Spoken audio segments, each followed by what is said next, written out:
Amen. Alléluia. Ce matin, nous allons avoir un temps où Jésus va nous faire du bien. Dis-moi Amen.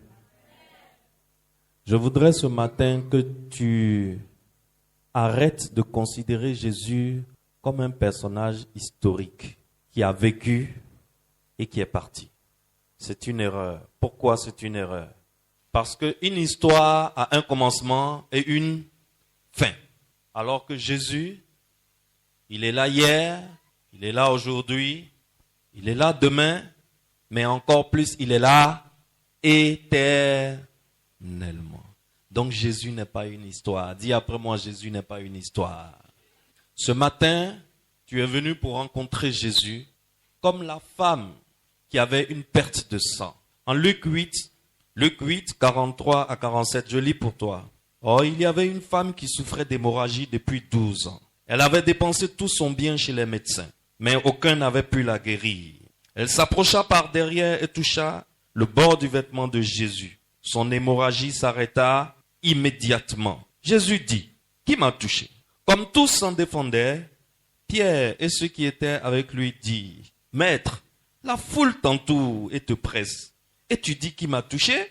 Mais Jésus répondit, « Quelqu'un m'a touché, car j'ai senti qu'une force était sortie de moi. » Voyant qu'elle n'était pas passée inaperçue, la femme vint toute tremblante se jeter à ses pieds.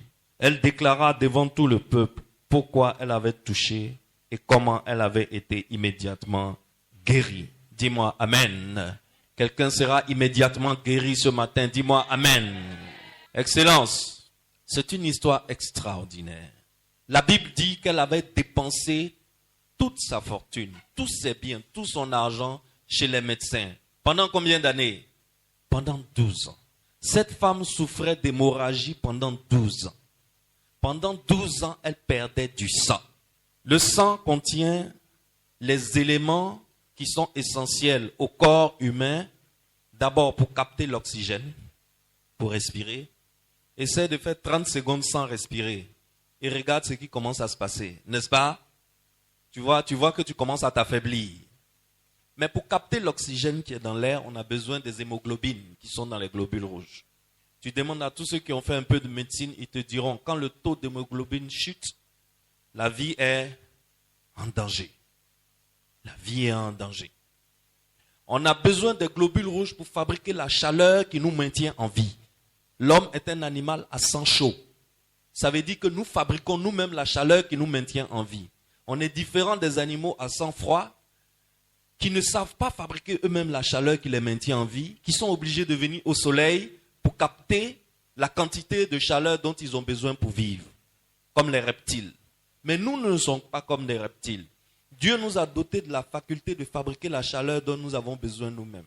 Et c'est les globules rouges qui participent à cet exercice, à cette synthèse de la chaleur. Et voilà une femme qui est en train de perdre du sang pendant 12 ans. Imaginez dans quel état elle se trouve. Elle a essayé tous les médicaments. Elle a essayé tous les docteurs. Elle a essayé tous les féticheurs. Elle a essayé tous les indigénats. C'est quel djeka qui reste, elle n'a pas acheté. C'est quelle écorce de manguier qui reste, elle n'a pas bu. C'est quelle femme abeille, elle n'a pas trouvé au marché. Pendant combien d'années? 12 ans. Imaginez un peu. Et cette femme entend parler de Jésus. Elle entend parler de Jésus. Quand elle entend parler de Jésus, qu'est-ce qui l'attire à Jésus? Est-ce que c'est parce qu'on lui a dit que Jésus enseigne bien? Est-ce que c'est parce qu'on lui a dit que Jésus enseigne le royaume de Dieu? Il prêche le baptême, il prêche la repentance. Est-ce que c'est ce qui a attiré cette femme? Qu'est-ce qui a attiré cette femme? Qu'est-ce qu'on a dit à cette femme et elle a été attirée vers Jésus? On lui a dit qu'il guérit. On lui a dit Jésus guérit. Imaginez un peu la scène. Jésus et ses disciples sont entourés d'une foule. Partout où se trouve Jésus, il y a la foule. La foule vient pour écouter Jésus enseigner. Ils n'avaient jamais entendu quelqu'un enseigner de cette façon. Et dans la foule, forcément, Jésus est entouré de gens qui viennent, qui mettent la main sur lui. Moi aussi, une fois, j'ai touché les cheveux de Jésus. Moi aussi, une fois, j'ai mis ma main sur son dos. Moi aussi, je l'ai une fois attrapé, etc., etc. Tout le monde vient vers Jésus pour une raison et pour une autre. Mais il y a une dame. Elle, quand elle s'approche de Jésus, elle s'approche de Jésus avec la foi et la conviction que si jamais je touche son vêtement, je vais recevoir ma guérison.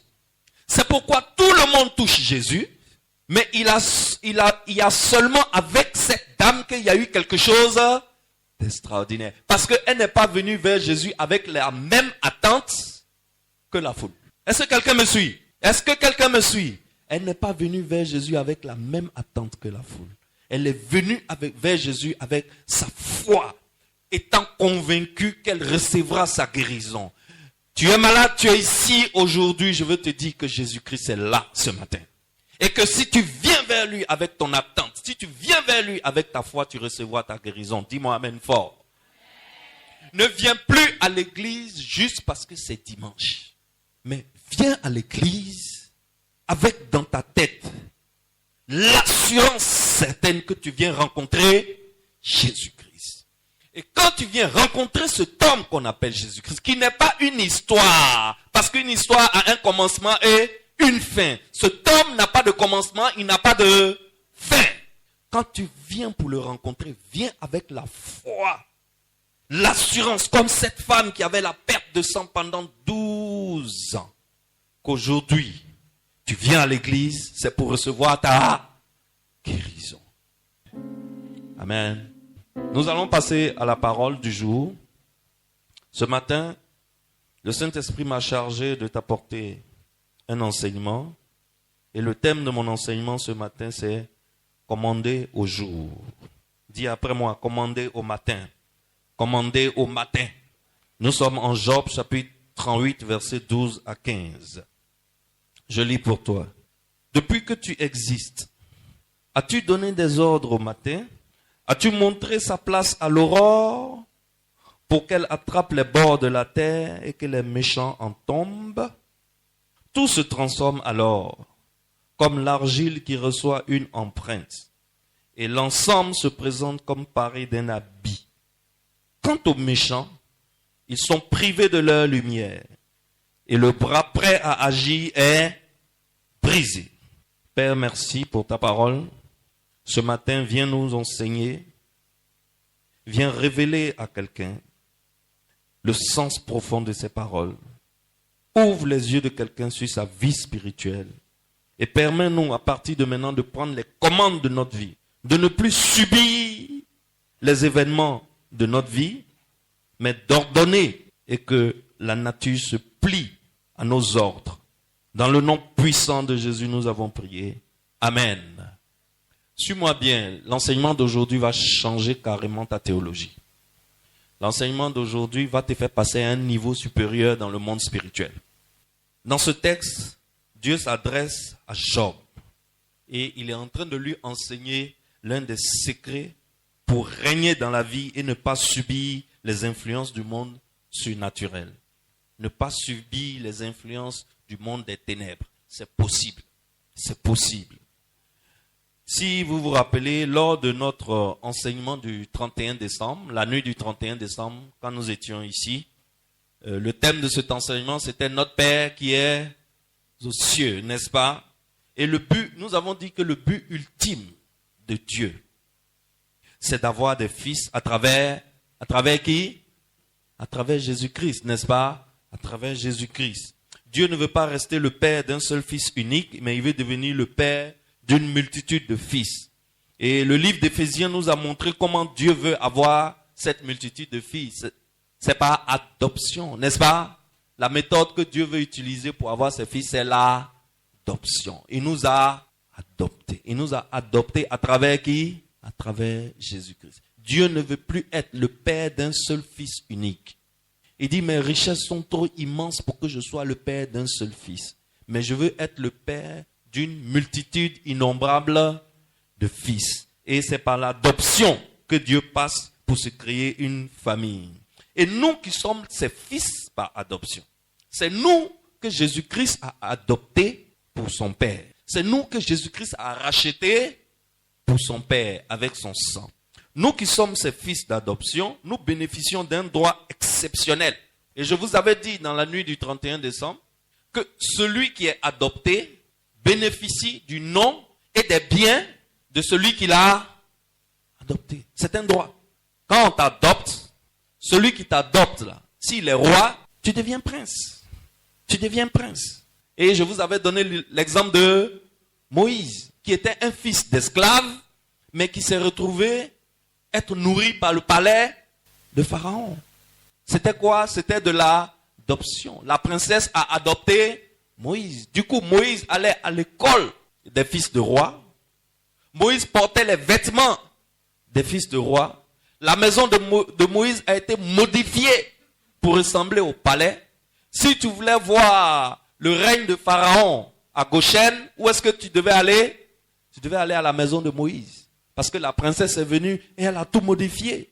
La route qui sépare le palais de la maison de Moïse a été bitumée. Pourquoi? Parce que la princesse doit aller visiter son fils. Excellence, c'est dans ce cas que tu es.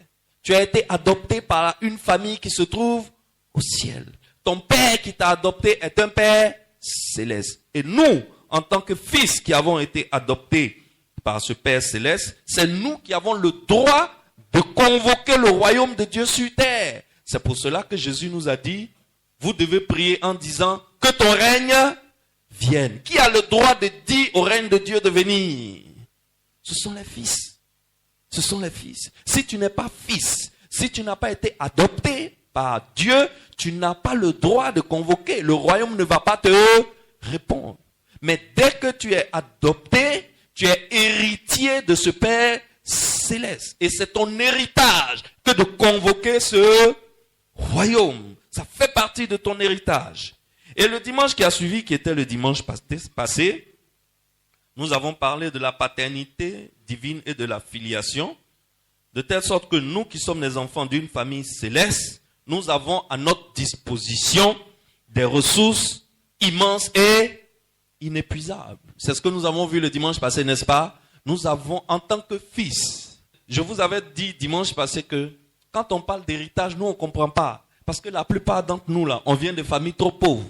Nous on a eu un héritage, mais l'héritage là c'est quoi? C'est la galère. Hein? Donc quand on parle d'héritage là, on ne comprend pas. Mais un fils qui est né dans une famille immensément riche, quand tu lui parles d'héritage, il comprend.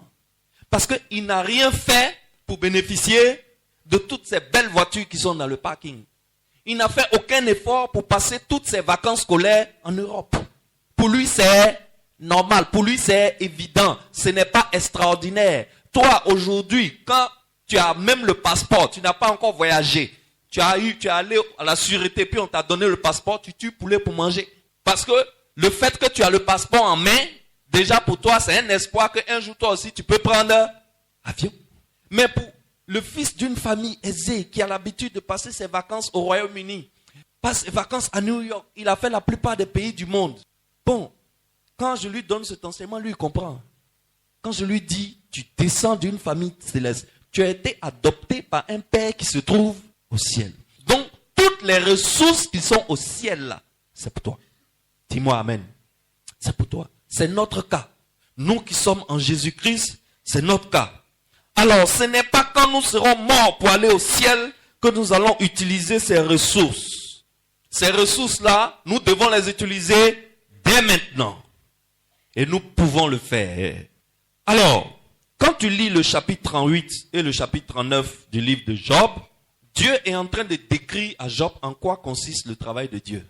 C'est-à-dire, chaque jour quand Dieu se lève là, qu'est-ce qu'il fait? Beaucoup de personnes se sont posé cette question. Dieu même, il est au ciel, il fait quoi comme travail? Il faut lire Job 38, puis Job 39. Tu vas voir le travail de Dieu. Et nous, en tant qu'héritiers des biens célestes, des biens éternels de Dieu, grâce à Jésus-Christ, nous découvrons certains détails de notre héritage en écoutant Dieu lui-même en parler. Est-ce que quelqu'un me suit? Alors, dans cet enseignement ce matin, nous allons nous intéresser à un petit morceau de cet immense héritage qui est à notre disposition. Dieu demande à Job s'il a commandé le matin ou s'il a renvoyé l'aurore à sa véritable place. Car s'il montre à l'aurore sa véritable place, elle a le pouvoir. L'aurore a le pouvoir de saisir les extrémités de la terre, de secouer la terre afin de faire tomber les méchants. et de priver les méchants de leur lumière. Waouh! On peut faire ça. Donc, on a ce pouvoir-là de commander au matin, de montrer sa place à l'aurore. Et lorsque l'aurore va à sa place, l'aurore est capable de prendre les extrémités de la terre, de la secouer afin que la méchanceté des méchants soit annulée, soit brisée. Le bras du méchant qui est prêt à agir soit brisé, comme nous le dit le passage biblique. Ce passage nous révèle deux choses. La puissance de Dieu, la puissance que Dieu a conférée aux choses qu'il a créées, ça c'est la première chose.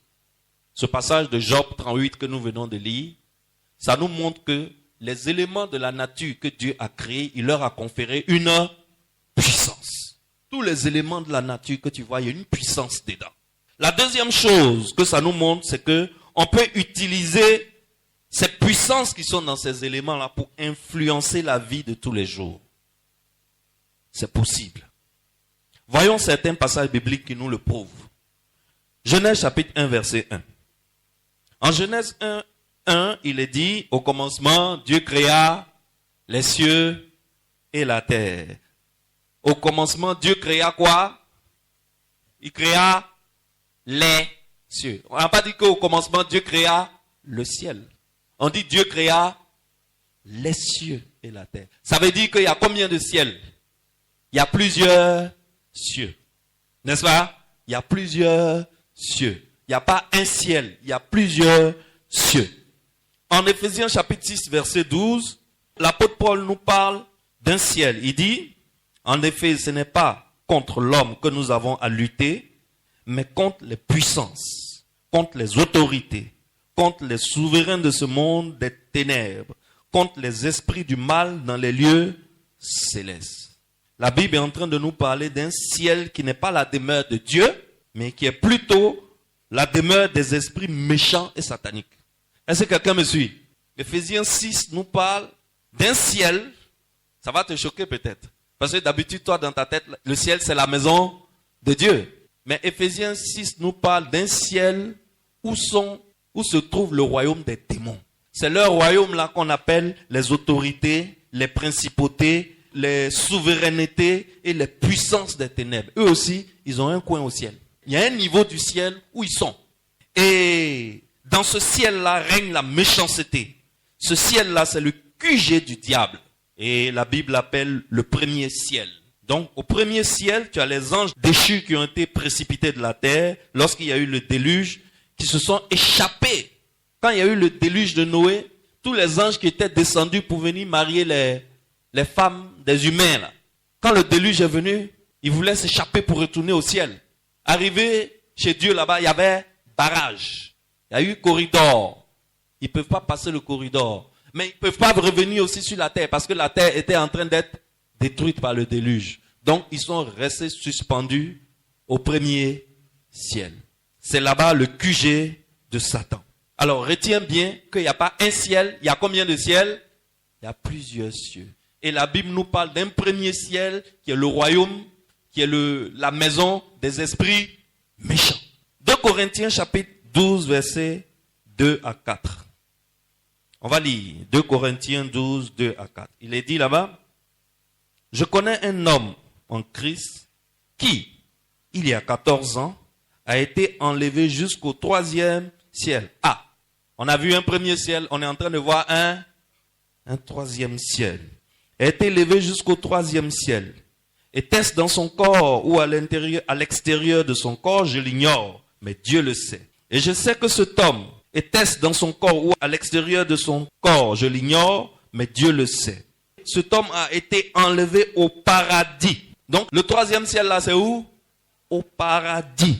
A été enlevé au paradis et a entendu des paroles inexprimables qu'il n'est pas permis à un homme de redire. À travers ce verset, on se rend compte qu'il y a un 3e ciel. C'est le paradis, c'est la demeure de Dieu. C'est là où Dieu habite. Donc, le premier ciel, on a les démons, mais la Bible nous parle d'un 3e ciel comme étant le paradis. Et en ce niveau-là, les pouvoirs des ténèbres n'ont aucun accès. Les esprits méchants ne peuvent pas opérer et ils ne peuvent pas s'infiltrer dans le 3e ciel. C'est impossible. Parce que là-bas, tout est sous le contrôle et à la charge de Dieu lui-même.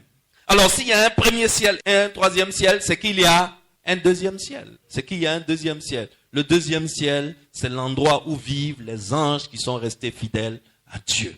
Donc, quand la Bible dit il créa les cieux et la terre, il a créé plusieurs niveaux dans le ciel. N'est-ce pas? Donc, nous avons plusieurs cieux. Nous avons combien de cieux?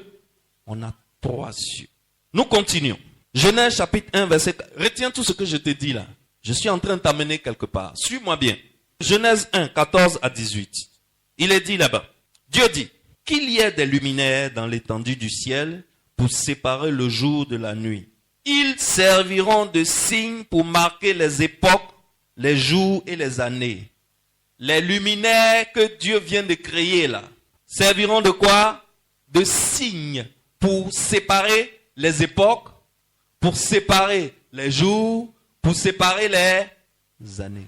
Continuons d'abord la lecture. Ainsi que des luminaires dans l'étendue du ciel pour éclairer la terre. Et cela se passa ainsi. Dieu fit les 2 grands luminaires, le plus grand pour présider au jour et le plus petit pour présider à la nuit. Et il fit aussi les étoiles. Dieu les plaça dans l'étendue du ciel pour éclairer la terre, pour dominer sur le jour et la nuit, et pour séparer la lumière des ténèbres. Les luminaires sont capables de faire quoi? De séparer la lumière des ténèbres.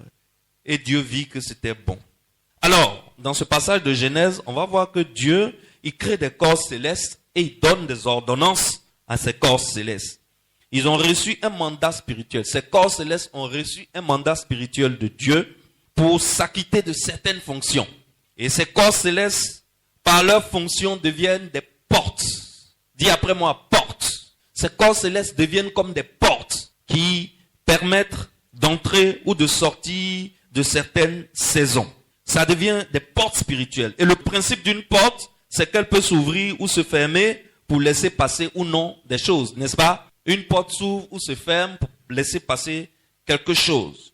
Alors, selon l'ordre que ces corps célestes que Dieu a fabriqués, le soleil, la lune, les étoiles, quand Dieu les a fabriqués, il leur a donné un ordre. Et selon l'ordre qu'il leur a donné, ces portes spirituelles peuvent laisser passer soit des choses qui favorisent ta destinée, soit des choses qui défavorisent ta destinée.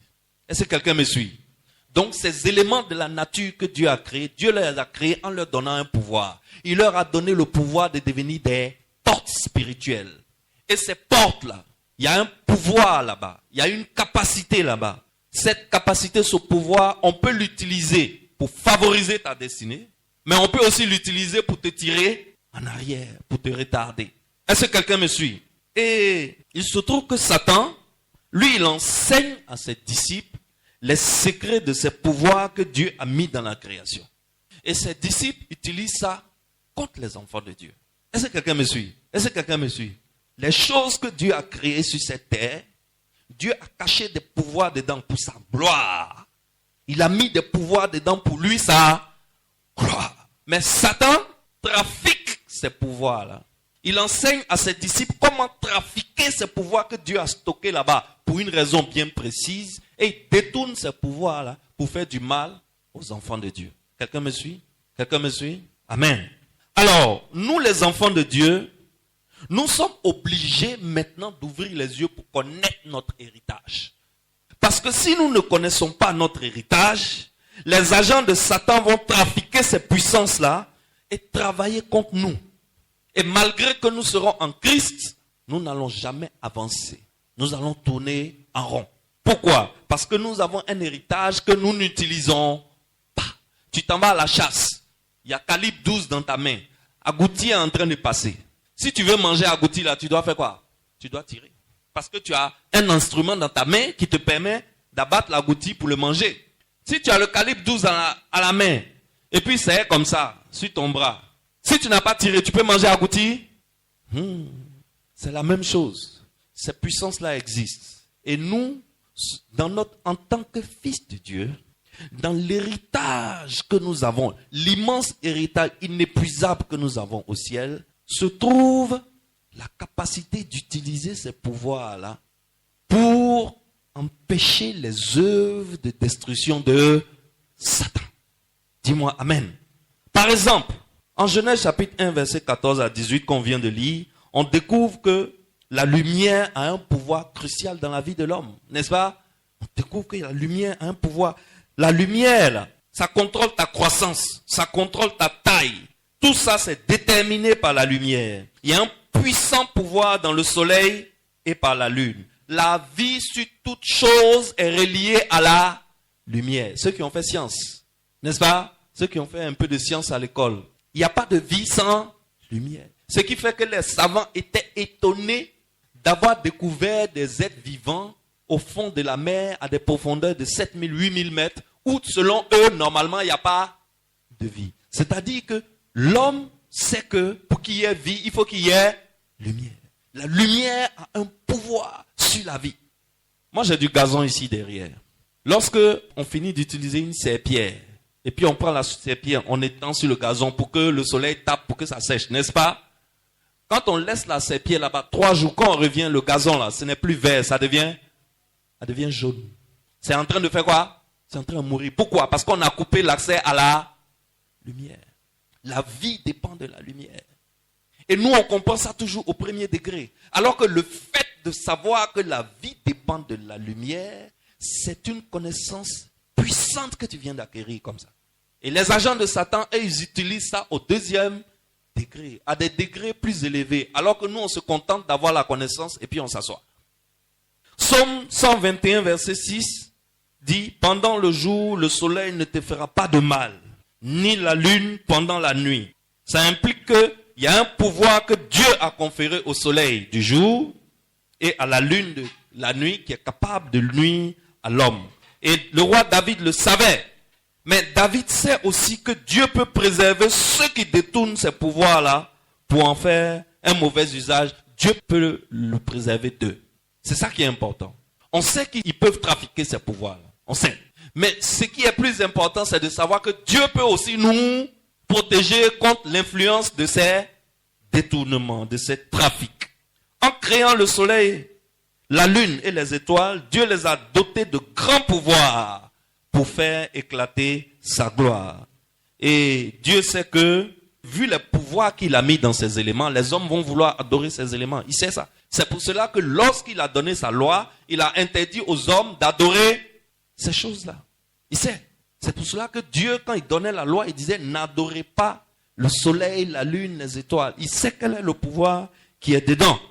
Alors, moi je me rappelle, mon exemple personnel, moi je suis né un 15 juillet. Je me rappelle qu'il fut un moment avant que je ne rencontre la lumière de Jésus-Christ. Tous les mois de juillet, je me sens malade. J'ai la nausée tout le temps. Quel que soit ce que je mange. Je vais à l'hôpital, on prend mon sang, on fait des analyses, on dit il n'y a rien. Mais tous les mois de juillet, je me sens malade. Un jour, en lisant une revue sur la puissance qui se trouve dans les astres et tout, la revue disait que pendant le mois de juillet, la lune a une attraction très forte sur la Terre. C'est ce qui fait qu'en général, pendant le mois de juillet, les océans sont en colère. Pourquoi? À cause de l'attraction de la lune sur la Terre, l'eau monte et l'eau est en puissance. Et il y a beaucoup de tempêtes sur la mer. Je me suis dit, est-ce que ça là, c'est pas relié? Est-ce que ça là, c'est pas relié? Mais aujourd'hui que je suis en Jésus-Christ, pendant le mois de juillet même, c'est le mois où je fais la fête le plus. Alors, aujourd'hui, beaucoup de gens prient sincèrement, jour et nuit, mais ils ne voient aucun changement dans leur situation depuis des années. Est-ce que ça veut dire que Dieu ne répond pas? Dieu répond. Et il envoie la réponse depuis le paradis, là où il habite, le 3e ciel. On est d'accord maintenant qu'il y a 3 ciels, n'est-ce pas? Et que Dieu est au 3e ciel. Mais quand Dieu envoie la réponse depuis le 3e ciel, en général, ce qui se passe, c'est qu'il y a un barrage spirituel au niveau du 1er ciel. Il y a un corridor au niveau du 1er ciel où il y a des gendarmes et des douaniers du monde de Satan. Vous savez que le 1er ciel est habité par Satan et ses démons. Il y a un corridor là-bas et ils arrêtent la réponse. Lisons Daniel chapitre 10, versets 11 à 14. Daniel 10, 11 à 14. Il est dit, puis l'homme m'a dit, Daniel, ça c'est la version Louis II. Daniel, homme considéré comme précieux, sois attentif aux paroles que je vais te dire et tiens-toi debout là où tu es. En effet, j'ai été maintenant envoyé vers toi. Lorsqu'il m'a dit cela, je me suis tenu debout tout tremblant. Il m'a dit, Daniel, n'aie pas peur, car dès le premier jour où tu as eu à cœur de comprendre et de t'humilier devant ton Dieu, tes paroles ont été entendues, et c'est à cause d'elles que je suis venu. Le chef du royaume de Perse m'a résisté pendant 21 jours. Mais Michel, l'un des principaux chefs, est venu à mon aide, et je suis resté là près des rois de Perse. La version d'Abi dit, il me dit, Daniel, homme bien-aimé, comprends les paroles que je te dis et tiens-toi debout à la place où tu es, car je suis maintenant envoyé vers toi. Et comme il parlait avec moi, disant cette parole, je me tiens debout tremblant. Et il me dit, ne crains pas, Daniel, car dès le premier jour où tu as appliqué ton cœur à comprendre et à t'humilier devant Dieu, tes paroles ont été entendues et moi je suis venu à cause de tes paroles. Mais le chef du royaume de Perse, le royaume de Perse, quand la Bible te parle du royaume de Perse, c'est le premier ciel. C'est l'endroit où se trouvent les démons, le royaume de Satan. Le chef du royaume de Perse m'a résisté pendant 21 jours. Et voici Michael, un des premiers chefs, quand on dit chef c'est ange, un des premiers chefs vint à mon secours et je restais là auprès du roi de Perse. Alors, Excellence, Daniel a prié. Daniel était dans une situation compliquée, il a prié. Dieu a libéré sa bénédiction. Mais quand sa bénédiction, quand son exercement descendait, il a été barré par le roi de Perse, par les démons du premier ciel. Il a été bloqué pendant combien de jours? 21 jours. Il a fallu que Dieu envoie l'ange Michael pour décanter ce barrage, pour briser ce barrage, pour casser ce corridor, afin que l'ange qui avait la réponse de Daniel puisse descendre. Voilà ce qui fait que la prière est devenue un fardeau pour beaucoup de chrétiens. Parce qu'ils prient, mais ils ne voient rien. Et il y a beaucoup qui disent, au final, c'est pas la peine. Je prie, je vois rien. Ça fait des années, je prie, je vois rien. Donc, leur confiance en Dieu s'effrite. Et la prière devient pour eux un fardeau. Alors, quand les pouvoirs des ténèbres découvrent qu'un chrétien ne connaît pas son héritage en tant que fils de Dieu, c'est ça que tu dois retenir, ton héritage en tant que fils de Dieu. Ton droit en tant que fils de Dieu, c'est de commander le matin, d'ordonner, comme Dieu l'enseigne à Job, d'ordonner à l'aurore. L'aurore, c'est quand? Avant le lever du jour. L'aurore, c'est le petit matin, avant le lever du jour. D'ordonner à l'aurore de prendre sa place, afin que les œuvres des méchants soient renversées. Les plans et les projets des méchants soient désactivés à temps, avant que ça ne devienne une réalité. Quand les démons savent et découvrent que tu ne connais pas ton héritage et que tu ne l'utilises pas, qu'est-ce qu'ils font? Ils s'amusent avec toi. Ils te maltraitent. Ils te malmènent. Ils te persécutent. Ils te torturent. Parce qu'ils savent que tu ne connais pas ton héritage. Tu sais que toute chose est d'abord spirituelle avant d'être physique. Ce qui t'arrive dans le physique là, c'est parce que quelqu'un a déclaré ça et a fait un sacrifice sur cette base. C'est pour cela que les démons lui ont répondu favorablement pour que toi, cette chose t'arrive. Est-ce que tu me comprends bien? Il y a quelqu'un qui est monté dans le spirituel, qui a libéré une parole peut-être de pauvreté sur ta vie, qui a mis sur ta vie un barrage, un blocage, un plafond. Il dit, toi et tes enfants et tes petits-enfants, vous ne dépasserez jamais ce plafond. Donc toi, tu luttes plus que ceux qui sont millionnaires, mais c'est toi qui es toujours barré par quelque chose que tu ne comprends pas. Tu sais ce qui s'est passé? Il y a quelqu'un qui a déclaré une parole dans le spirituel et qui a fait un sacrifice, qui a donné à manger aux démons. Quand les démons ont eu à manger, ils ont commencé à obéir à l'ordre que lui, il a donné. En réalité, dans le monde spirituel, là, entre toi et un fils des ténèbres, qui doit donner l'ordre? C'est toi qui dois donner l'ordre. Mais comme tu ne connais pas ton héritage, et que tu dors, mais lui se réveille tôt, le petit matin, à l'heure où on ordonne au jour et le jour entend. à l'heure où on commande aux éléments, on commande au soleil, on commande à la lune, on commande aux étoiles. Et il se plie à ton ordre. Toi, tu dors. Lui, il est debout. Et il déclare. Et il ordonne. Mais déclarer, ordonner, commander là, toi, c'est ton héritage. Mais tu ne l'utilises pas. Tu dors. Dieu dit à Job que ça s'est fait quand? À l'aurore. Avant le lever du jour. Avant que le soleil et la lune ne sortent de leur cachette. C'est ce qui est dit dans la Bible. Avant que le soleil et la lune ne sortent de leur cachette. Parce que dès qu'ils sont sortis de leur cachette là, les ordres qui sont là, c'est ça qu'ils exécutent. Ils vont exécuter les ordres qu'ils ont trouvés. Et comme toi tu dormais, tu n'as donné aucun ordre. Mais les fils des ténèbres, eux, ils se sont réveillés, ils ont donné des ordres. La lune, le soleil et les étoiles, ils vont se mettre ensemble pour défavoriser ta destinée. Pour retarder ta destinée. Pour travailler contre toi. Et après tu dis, je suis en Jésus, mais je ne comprends rien. Mais le fusil est dans ta main, tu veux manger agouti, il faut le tuer. L'ordre est dans ta bouche. Est-ce que quelqu'un me suit? Ton héritage en tant que fils de Dieu, c'est d'attaquer ces esprits sataniques, de les déposséder, de les confronter, de les mater avec le nom de Jésus. C'est ça qui est ton héritage. Tu as hérité de ça. Quand on dit tu es fils de Dieu, là, c'est pas dans la bouche. Jean 1,12 dit, il leur donne le pouvoir de devenir fils de Dieu. Être fils de Dieu, c'est quoi? C'est un pouvoir. Dis après moi un pouvoir. Tu as le pouvoir de commander au jour. Tu as le pouvoir de commander au soleil, de commander à la lune, de commander aux étoiles. C'est ton héritage. Et comme les fils des ténèbres savent que tu ne sais pas et que tu ne l'utilises pas, ils l'utilisent pour retarder ta destinée. Tu dois te lever et annuler les œuvres des méchants contre ta vie. Tu dois briser leurs autels. Tu dois envoyer le feu. Envoyer le feu. Le feu. Le feu du Saint-Esprit contre leur cachette. Et tu dois libérer les eaux contre leur abri. Comme dit Ésaïe. Ésaïe 28, 17 à 18 dit, j'ai établi la droiture comme une règle et la justice comme un fil à plomb.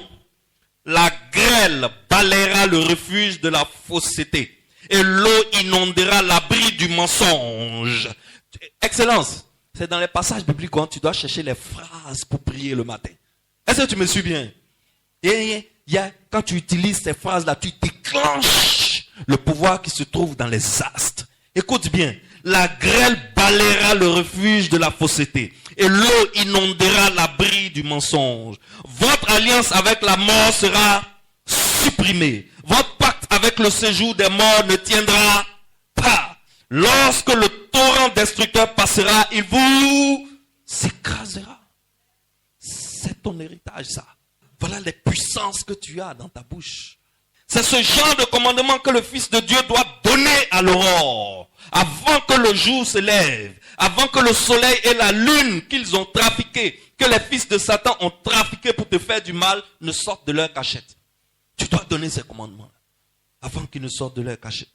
Tu dois te tenir à la porte du jour pour révoquer, pour briser, pour annuler, pour désinstaller leur logiciel d'accident, leur logiciel de pauvreté, leur logiciel de maladie et de stérilité qu'ils ont installé sur ta vie.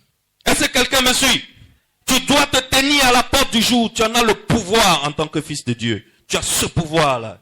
Tu es héritier des ressources spirituelles illimitées de ton Père.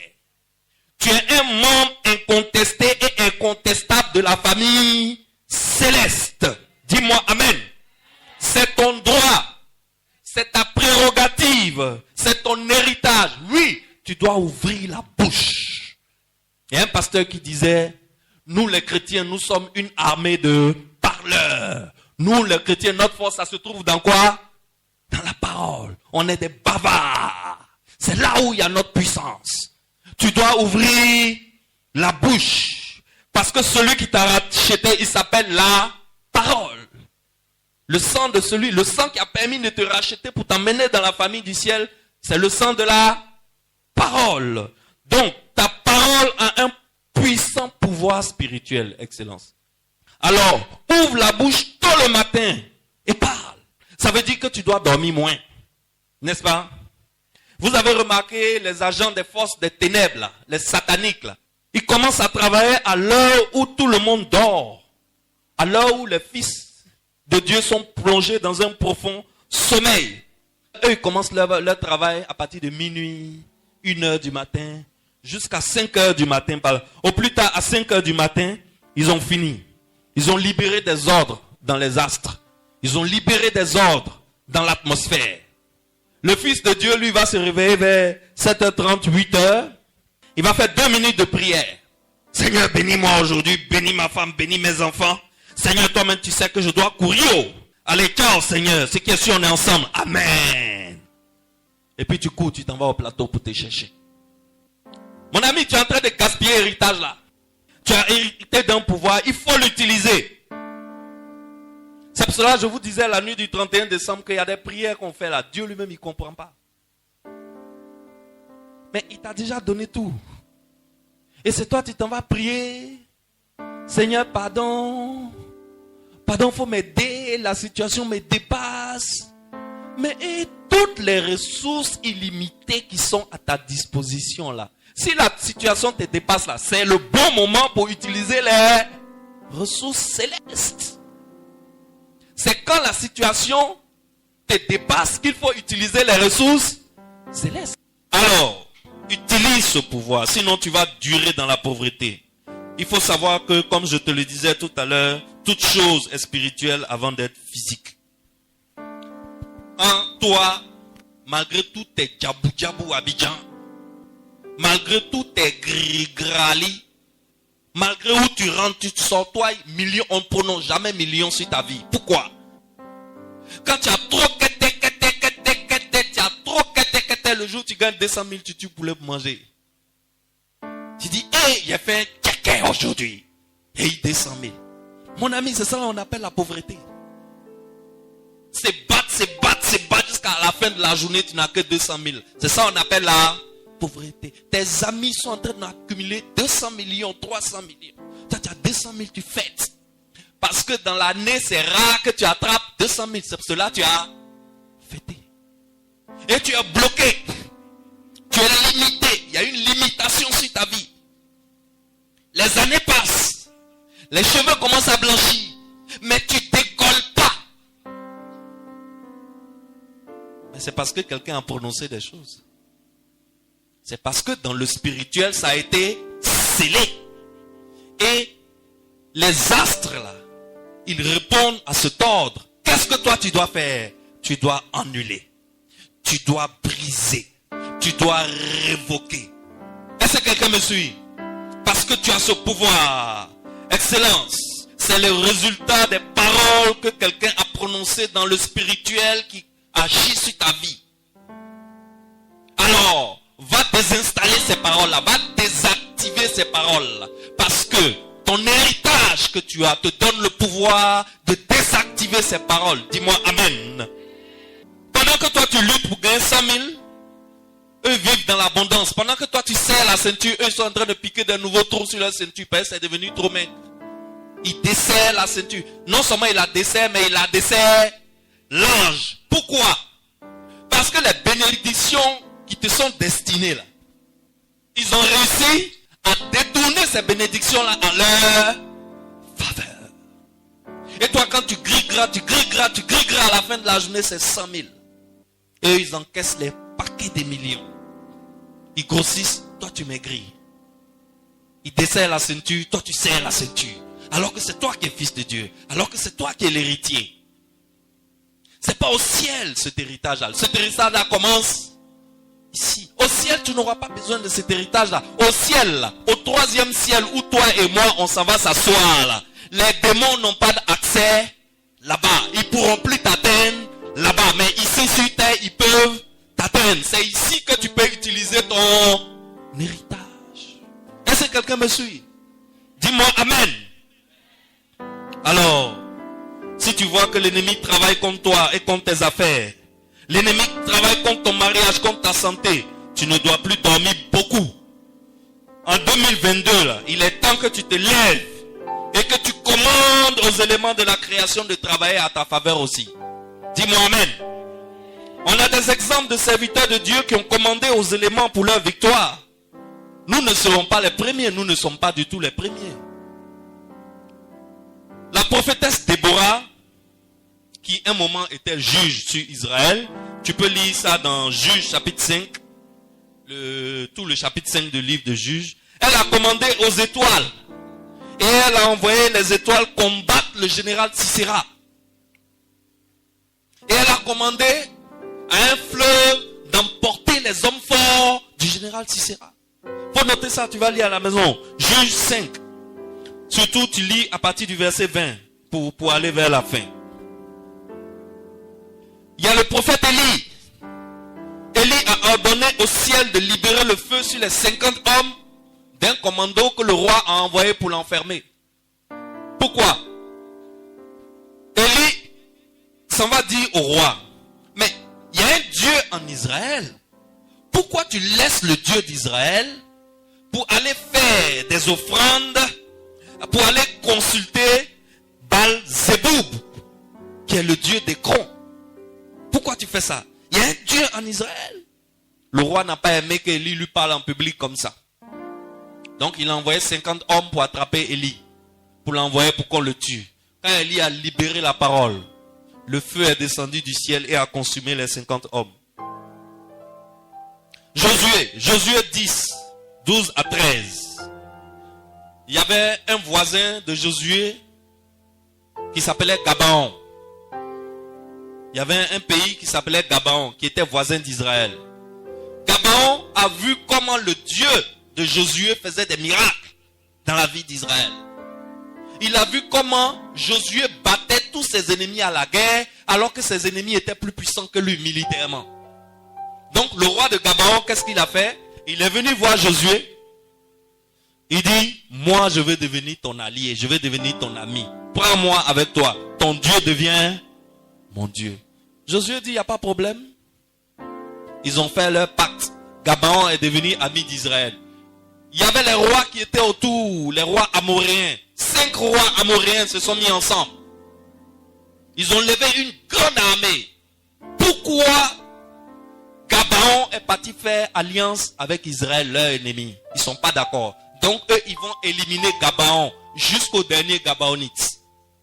Et les 5 rois amoréens se sont lancés contre Gabaon. Gabaon appelle Josué au secours. Au secours, mon ami. À cause de notre alliance, on veut nous tuer. Viens au secours. Josué consulte Dieu. Dieu dit, va. Tu ne laisseras aucun amoréen vivant. Aucun. Tu t'assures qu'ils sont tous morts sur le champ de bataille. Donc, Josué s'en va au secours de Gabaon. Le combat a commencé. Le soir est en train d'arriver. Mais il y a encore beaucoup d'Amoréens qui sont vivants. Or, Josué a reçu un ordre. Aucun Amoréen ne doit rester vivant. Qu'est-ce que Josué va faire? Josué va commander au soleil et à la lune. La Bible dit, Josué dit, soleil, arrête-toi sur Gabaon. Et toi, la lune, sur la vallée. Et la Bible atteste que ce jour-là, le soleil s'est arrêté et la lune a suspendu sa course. Juste pour donner le temps à Josué de faire quoi? D'achever la mission qu'on lui a confiée. C'est-à-dire de massacrer normalement et correctement et jusqu'au dernier tous les militaires amoréens. Alors tout ce que je viens de te citer là, Déborah, Élie, Josué, tout cela, ce sont des gens qui étaient sous l'ancienne alliance. Alors que la Bible dit que l'alliance sous laquelle nous sommes est plus parfaite que l'ancienne alliance. Si eux, ils sont capables de commander aux éléments de la création et les éléments leur obéissent, c'est que nous, on peut faire mieux. Vrai ou faux? Excellence, dis je peux faire mieux. Dis je peux faire mieux. Je peux faire mieux que Josué. Si tu peux faire mieux que Josué, ça veut dire que tu peux commander au soleil, le soleil va obéir. Tu peux commander à la pluie va obéir. Tu peux commander à un cours d'eau, le cours d'eau va obéir. C'est ton héritage. à partir de maintenant, tu dois apprendre à faire ça. Et ça ne se fait pas dans le monde physique, ça se fait dans le spirituel. C'est pour cela que pour commander aux éléments, il faut se lever tôt. À l'heure où eux aussi se lèvent tôt. Il faut que quand ils donnent les ordres, ils trouvent qu'il y a un barrage spirituel. Ils envoient, ils appellent l'hôtel ne répond pas. Ils appellent l'hôtel ne répond pas. Hôtel où on donnait cabri, ils vont donner bœuf, ça va pas répondre parce que tu t'es réveillé. Parce que tu as ouvert ta bouche. Parce que tu utilises ton héritage. C'est ton héritage, c'est ton droit. C'est ta prérogative. Tu peux faire ça. Tu as le droit de faire ça. Jésus lui-même qui est notre maître là, il a commandé aux tempêtes. Et les tempêtes ont obéi. Alors je viens dire à quelqu'un ce matin que les matins ont des oreilles. Et ils entendent la voix des hommes et ils entendent la voix des esprits. Ils peuvent entendre les paroles négatives, comme ils peuvent entendre les paroles positives et répondre en conséquence. C'est ce qu'on leur dit, c'est ce qu'ils font. Est-ce que quelqu'un me suit? On peut leur donner des ordres. On peut les incliner à gauche, on peut les incliner à droite. Ce qui arrive dans une journée dépend du commandement que tu as donné à la journée le matin. Ah, ça tu ne savais pas. Tu peux modifier le cours d'une journée. Mais eux, ils modifient le cours des journées. Les enfants de Satan, là, ils se lèvent le matin, puis ils font leur sacrifice, et puis ils déclarent des choses. Ils disent, ils veulent voir accident. Ils veulent voir la pauvreté. Ils veulent voir la stérilité. Ils veulent voir la maladie. Ils veulent voir l'échec de tes enfants. Et ça arrive, alors que tu es en Jésus-Christ.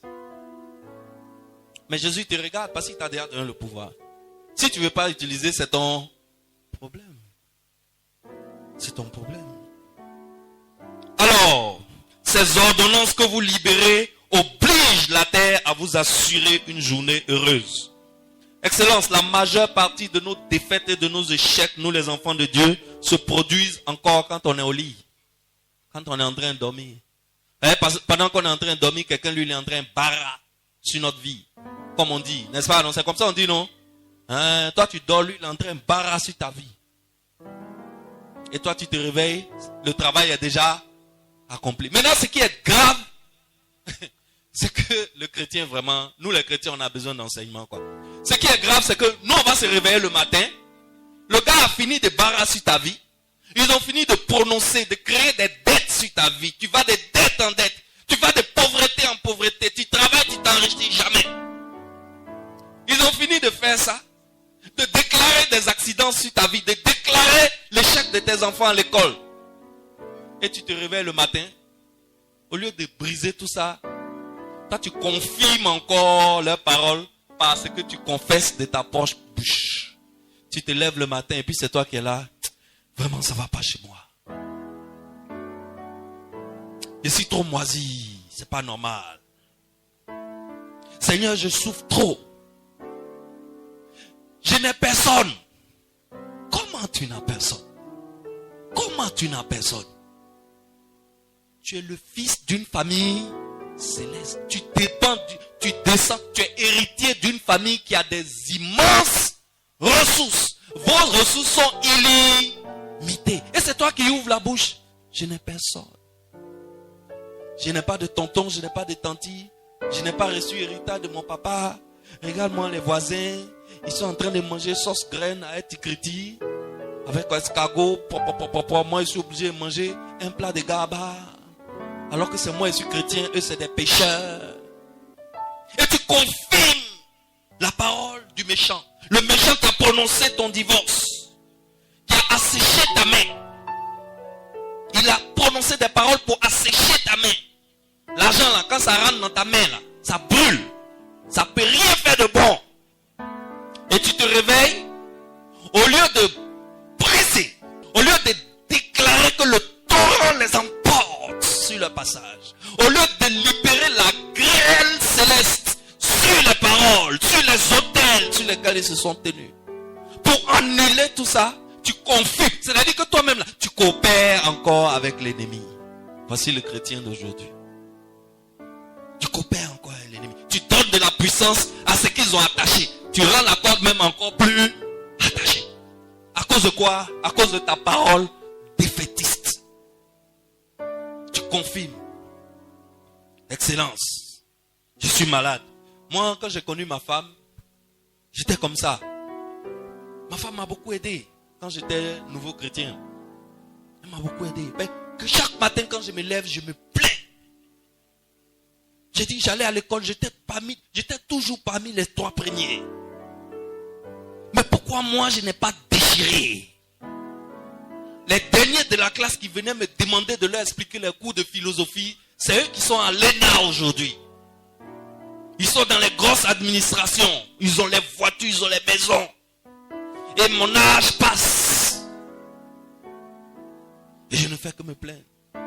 Ah chérie, je suis malade aujourd'hui, je ne sors pas. Elle dit, on ne dit pas je suis malade. Tu es en train de confesser. Et j'ai appris à ne plus dire je suis malade. Quand je ne me sens pas bien, je ne dis pas je suis malade. Quand je n'ai pas d'argent, je ne dis plus je suis moisi. Je dis mes poches louent l'Éternel. Le jour où tu viens chez moi, je dis ah mes poches louent l'Éternel en ce moment. Il faut savoir ce que je veux te dire. Je ne veux pas confirmer ce qu'ils ont déjà lancé contre moi. Mon rôle c'est de briser, de déposséder, d'annuler, de révoquer et de changer les ordres. Désinstaller leur logiciel et tu installes ton logiciel à la place. Là où ils ont mis un logiciel de malheur, tu désinstalles le logiciel de malheur et tu déclares des bénédictions sur ta propre vie tôt le matin avant que la journée ne commence. Ce que tu veux voir dans la journée, déclare-le sur ta vie tôt le matin. C'est ton héritage, c'est ton pouvoir. Tu as le droit de faire ça. Tu as hérité de ça. Celui qui est derrière toi là, c'est le tout puissant. Celui qui est derrière eux là, il n'est pas tout puissant. Satan que vous voyez là, il ne sait pas tout, il ne connaît pas tout. Il n'a pas tous les pouvoirs. Satan même là, dans son travail là, il fait le plan de Dieu sans se rendre compte. Un jour je vais t'expliquer pourquoi tu ne dois jamais te décourager dans la vie. Je vais t'expliquer un matin. Parce que tout ce qui se passe dans ta vie, c'est Dieu qui est derrière, c'est pas Satan. C'est Dieu qui est derrière ce qui se passe dans ta vie. L'histoire de l'univers, de l'humanité est commandée par Dieu. Ce n'est pas dirigé par Satan. Satan même là, c'est un acteur. Si tu ne sais pas ça, toi tu vas tout le temps accuser Dieu. Quand Dieu permet quelque chose dans ta vie, pose-toi la question, quelle leçon il veut me donner? Tire une leçon de la situation au lieu de te mettre à te plaindre, à te complaindre et à maudire Dieu. Est-ce que quelqu'un me suit? Il faut apprendre à prier efficacement. Il faut arrêter de prier d'une façon moitié endormi, moitié réveillé le matin. Il faut déclarer. Et en général, il faut faire ces choses-là quand? Aux portes. Qu'est-ce que c'est qu'une porte? Le premier jour du mois. Nous, à la destinée, les 3 premiers jours du mois, les gens spirituels ici à la destinée, les 3 premiers jours du mois, on jeûne toujours. On jeûne et on prie. C'est la porte du mois. Ce que tu veux voir dans le mois, là, déclare à la porte du mois. Ce que tu veux voir dans la journée, là, déclare ça à la porte de la journée, tôt le matin. Ce que tu veux voir dans l'année, là, déclare ça dans les premiers jours de l'année. C'est pour cela, le premier, le 2, le 3, c'est pas un temps pour se saouler la gueule. C'est un temps pour faire quoi? Parler. C'est un temps pour parler. C'est un temps pour faire des sacrifices. Tu parles, tu fais des offrandes. Tu fais des offrandes significatives. Tu fais comme Noé. Tu brûles quelque chose d'irremplaçable. Tu brûles quelque chose de précieux sur l'holocauste, sur l'autel. Pourquoi? Parce que tu veux donner une direction à l'année. L'année là doit t'obéir. L'année là doit s'accomplir avec toi tes désirs et non les désirs du monde des ténèbres. Mais si tu te tais, C'est ce que les gars du monde des ténèbres ont déclaré là qui va se passer sur ta vie pendant l'année. Pendant que tu te réveilles, tu fais 2 minutes de prière et puis tu cours au plateau. Moi, je préfère faire 2 heures de prière et puis aller au plateau en retard. Mais en sachant que mon derrière est soudé. Où je vais là, spirituellement, là, c'est moi qui commande, pas eux. Au lieu de courir pour partir, parce que je suis pressé, parce que je vais être en retard, et de donner et faire 2 minutes de prière, sans commander au jour, sans commander au matin, sans annuler, sans révoquer, sans briser. Est-ce que quelqu'un me suit? Tu as ce pouvoir-là. Fils de Dieu, réveillons-nous, afin que la puissance de nos prières rencontre la puissance de leurs prières. Et que eux, ils soient obligés de reculer. Nous, on ne recule pas. Dis-moi amen. Nous, on recule. Nous, on ne recule. C'est eux qui doivent reculer. Notre alliance est trop parfaite pour que nous, on recule. Le sang qui a coulé pour que nous, on soit enfants de Dieu, c'est le sang de Dieu lui-même. Eux, le sang qui a coulé pour qu'ils soient enfants de Satan, c'est le sang de bœuf, de mouton ou bien de l'homme. Nous, c'est le sang de Dieu. On est au-dessus. Pourquoi c'est nous, on va reculer? Au nom de quoi nous, on va reculer? Nous avons le nom de Jésus. On ne peut pas avoir le nom de Jésus et reculer, Excellence. Est-ce que quelqu'un me suit? Alors, si tu veux avoir un contrôle définitif sur les puissances terrestres, tu dois d'abord contrôler les cieux. Contrôler les cieux, c'est user de ton autorité dans l'invisible. Et tu as le pouvoir, en tant qu'enfant de Dieu, de le faire. Quand tu dis au nom de Jésus, les anges de ton Père attendent tes ordres. Alors, lève-toi tôt le matin et commence par au nom de Jésus. Et puis déclare. Si tu ne sais pas quoi déclarer, va chercher dans la Bible. Il y a des paroles partout. Des paroles de puissance. Faut lire la Bible. C'est pour cela que je vous dis ici au Temple Gloire, on ne peut pas être membre du Temple Gloire et puis on lit la Bible par hasard le dimanche parce que le pasteur a affiché ça à la télé. Non. On lit la Bible quand? On lit la Bible quand?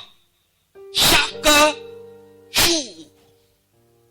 Chaque jour. Excellence. Que dit Hébreu? Hébreu 11, 33 à 34 dit, par la foi, ils ont vaincu le royaume, exercé la justice, obtenu la réalisation de leurs promesses. Ils ont fermé la gueule des lions. Ils ont éteint la puissance du feu. Ils ont échappé au tranchant de l'épée. Ils ont repris des forces après une maladie. Ils ont été vaillants à la guerre et ils ont mis en fuite des armées étrangères. Ça, voilà le travail des fils de Dieu. Hébreu 11 parle de qui? Parle des héros de la foi. Les Moïse, les Noé, les Abraham, les Sarah, les Job, etc., etc. C'est d'eux qu'on parle. Voilà les choses qu'ils ont faites. Ça veut dire que toi et moi, on peut faire encore mieux. Alors, en résumé, ce que tu dois retenir, c'est que tu dois te lever tôt, avant le lever du soleil, pour ordonner au jour de se plier en ta faveur. Dis-moi Amen. Jésus-Christ lui-même, qui était le maître, quand il était sur terre, il se levait tôt pour aller prier. Le roi David se levait tôt pour aller prier. Abraham se levait tôt pour aller prier. Pourquoi toi tu dors? Et ton maître, qui est Dieu, il est descendu sur terre, il se lève tôt pour aller ordonner. Pourquoi toi tu t'endors? La deuxième chose que tu dois retenir, c'est que tu peux commander au jour d'exécuter tes désirs à la lettre. C'est ton pouvoir, c'est ton héritage. Si tu fais cela, chaque jour vomira ses bénédictions sur toi. Dis-moi Amen. Chaque heure travaillera à accomplir le plan de Dieu pour ta vie. Dis-moi Amen. Au lieu d'être une victime des circonstances et d'assister à ton échec comme si tu étais impuissant, si tu fais ça, désormais, tu vivras une vie de vainqueur. Dis-moi Amen. Bien-aimés, les enfants des ténèbres nous ont trop maltraités. C'est bon comme ça. Dis-moi, c'est bon comme ça. Dis, ça suffit. Ça suffit. Excellence. Un changement doit avoir lieu. La volonté de Dieu est que nous dominions sur les esprits, sur les hommes et sur les forces de la nature. C'est ce que Dieu veut. Alors nous avons besoin de la puissance du Saint-Esprit. Alors fais ta part et le Saint-Esprit fera le reste. Dis-moi amen. Dis-moi amen. Est-ce qu'on peut prier? Lèvons-nous, nous allons prier. Pendant ce temps, la voix de la destinée nous donne le chant qu'ils nous ont donné tout à l'heure. Il nous donne Jéricho, son roi et son armée. Le Seigneur nous donne la maladie, son roi et son armée. Le Seigneur nous donne la pauvreté, son roi et son armée. Le Seigneur nous donne toutes ces choses-là qui nous fatiguent, son roi et son armée. Et nous allons prier. Dieu Tout-Puissant, nous voulons te dire merci. Merci Seigneur pour ces paroles. Et nous voulons dire ce matin, Seigneur, avec ce message, nous transformer, Seigneur, afin que ce qu'on n'arrive pas à faire, l'Éternel Dieu, qu'à compter de ce jour, nous puissions rentrer dans cette alliance. Pour l'Éternel Dieu, commander au matin, afin que Père, toutes choses se passent selon ta volonté. Que toute la gloire te revienne dans le nom puissant de Jésus.